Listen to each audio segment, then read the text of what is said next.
In 1991, Milwaukee police entered a small apartment at 924 North 25th Street. What they found inside would shock the entire world.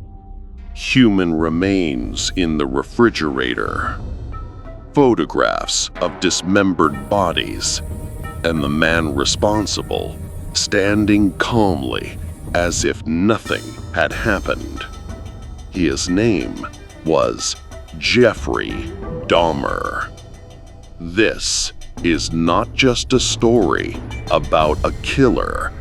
It's a descent into the darkest corners of the human mind. Welcome to Dark Files USA. Jeffrey Lionel Dahmer was born in 1960 in West Allis, Wisconsin.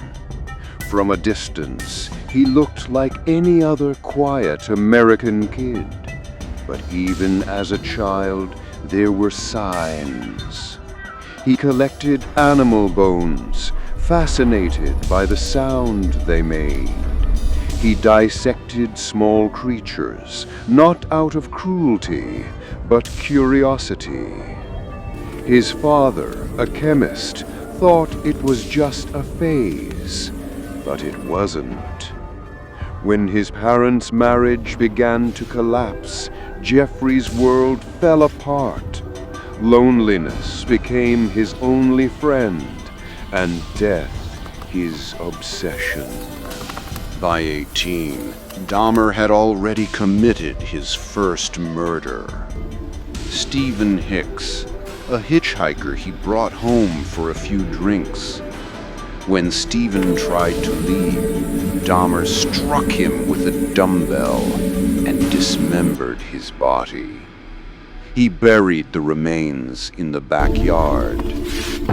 That night, something inside Jeffrey changed. Killing gave him control, power, a twisted sense of connection. For the next decade, he drifted, drinking heavily, joining the army, then losing job after job. But the hunger never left him. In 1990, Jeffrey Dahmer moved into apartment 213 at the Oxford Apartments in Milwaukee. From the outside, just another lonely man living alone. Inside, a nightmare was unfolding. The smell from his room, neighbors complained often. He told them it was spoiled meat, but the truth was far worse. Over the next year, Dahmer lured young men, mostly black and Asian, into his apartment. He promised photos, drinks, or money. None of them ever came out alive. His ritual became horrifyingly precise. Drug, strangle, dissect, photograph, and preserve. In his mind, he wasn't just killing. He was keeping them, trying to make them stay forever. On July 22, 1991, Tracy Edwards, one of Dahmer's intended victims, escaped. He ran into two police officers, terrified and handcuffed. When officers followed him back to Dahmer's apartment, what they found would scar them for life. The smell of death, a fridge full of human organs, and in the bedroom, a drawer filled with Polaroid photos of bodies in various stages of dismemberment. Dahmer stood quietly, watching. Then he whispered, "For what I did, I should be dead." In 1992, Jeffrey Dahmer stood trial for 17 murders. His defense claimed insanity, but the jury disagreed. He was sentenced to 15 life terms, a total of 957 years in prison. Inside, Dahmer read the Bible, spoke of guilt, and accepted his fate. But forgiveness never came. In 1994, a fellow inmate, Christopher Scarver, beat him to death with a metal bar. Some called it justice.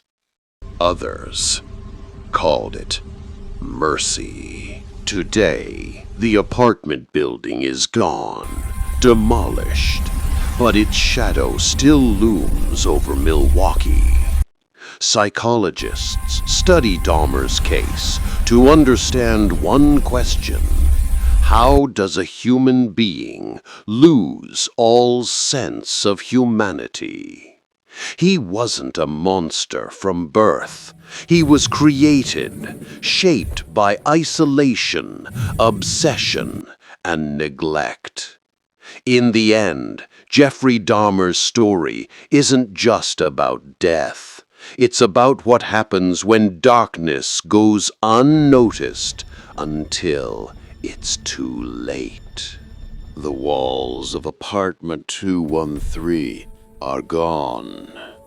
But if you listen closely, the echoes of what happened there still linger. This was the bloody apartment of Jeffrey Dahmer. You're watching Dark Files USA, where the truth hides in the shadows. Subscribe, Dark Files USA, if you dare to return.